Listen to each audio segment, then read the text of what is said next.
రాష్ట్రంలో single use plastic పై నిషేధం ఉందని, క్షేత్రస్థాయిలో అది సరిగా అమలు జరగటం లేదని AP deputy CM Pawan Kalyan అన్నారు. ప్లాస్టిక్ నిషేధంపై గుంటూరు పశ్చిమ ఎమ్మెల్యే గల్లా మాధవి ప్రశ్నకు పవన్ సమాధానం ఇచ్చారు. ఒకసారి వాడి పడేసే ప్లాస్టిక్ వల్ల పర్యావరణానికి చాలా నష్టం జరుగుతోందని, అసెంబ్లీలో కూడా సింగిల్ యూజ్ ప్లాస్టిక్ నిషేధం అమలు జరగటం లేదని, ఫ్లెక్సీలను కూడా నిషేధించాలని, కానీ చాలా మంది ఉపాధి కోల్పోతారని ఆలోచిస్తున్నామని, బయోడిగ్రేడబుల్ ఫ్లెక్సీలు ఏర్పాటు చేయాలని సూచిస్తున్నామని అన్నారు. ఇప్పుడు ఫ్లెక్సీలని వెంటనే మనందరికీ తెలుసు, ఫ్లెక్సీస్ మైక్రో లెవెల్ డిస్ట్రిబ్యూట్ అయిపోయి భూమిలోకి ఇంకిపోతున్నాయి, నీళ్ళలోకి వెళ్ళిపోతున్నాయి, గాల్లో కలిసిపోతున్నాయి, ఆ తిరిగి తల్లి గర్భంలోకి వెళ్ళిపోయి ఇవన్నీ తెలిసిందే. కానీ ఏదైనా వెంటనే బ్యాన్ చేద్దామంటే it has become an employment source for many people. కొన్ని కుటుంబాలు రోడ్డు మీద పడిపోతాయి. సో దీనికి ఏం చేయాలి? దీనికి చాలా సహజ క్రమంలో తీసుకురావాలి, ఒక మార్పు పట్టుకురావాలి, చాలా సహజ క్రమంలో కొంత అవగాహన కల్పించాలి, వారికి కొంత తెలియజేయాలి. సడన్గా మెషిన్ పెట్టాల్సిన ప్లాస్టిక్ పెట్టే చోట బయోడిగ్రేడబుల్ మెటీరియల్ పెట్టాలంటే దానికి ఆ పర్టికులర్ ప్రింటింగ్ మెషిన్ ఎంతవరకు యాక్సెప్ట్ చేస్తే కలర్స్ అంత సాచురేషన్ ఉంటుందా లేదా, ఇవన్నీ కూడా ఆలోచించాలి దేశం.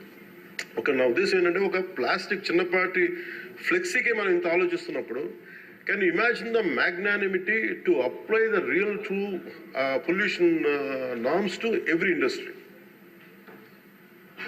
ప్రపంచం మొత్తం మీద ఇది ఒక భారతదేశం లేదు, ప్రపంచం మొత్తం మీద I'm very deep committed environmentalist అధ్యక్షుడు. నేను రియల్ లైఫ్లో వాడటానికి మనం ఆలోచిస్తాను.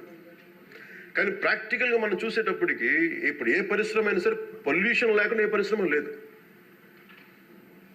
ఒకటి లేదు.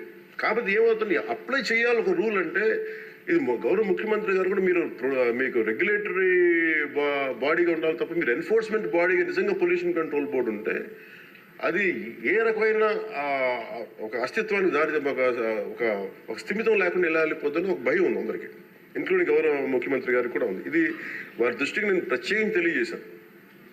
సో అది ఒక నామ్లో అదొక పరిగణలోకి తీసుకున్నాం అధ్యక్ష. అలాగే వీఆర్ వెరీ కమిటెడ్ ఫర్ ఇది ఒక్క ఆంధ్రప్రదేశ్ రాష్ట్రానికే కాదు, ఎంటైర్ మన భారతదేశానికి సంబంధించి కానీ ప్రపంచానికి సంబంధించి మన అందరి బాధ్యత ఇది మనందరి బాధ్యత. అలాగే పారిశ్రామికవేత్తల బాధ్యత కూడా ఉంది. కొన్నిసార్లు నదుల్లో కాలుష్యాలు వదిలేస్తానంటారు, జరుగుతూ ఉన్నాయి కొన్ని చోట్ల. ఉదాహరణకి మనకి డెల్టా పేపర్ మిల్సే మనకి భీమవరం డెల్టా పేపర్ మిల్స్ మొత్తం అసలు కూర్చోబెట్టి ఒక బలమైన పంట కాలం నాశనం అయిపోయినాయి. అది మీ దృష్టిలో ఉంటుంది, మీకు తెలుసు.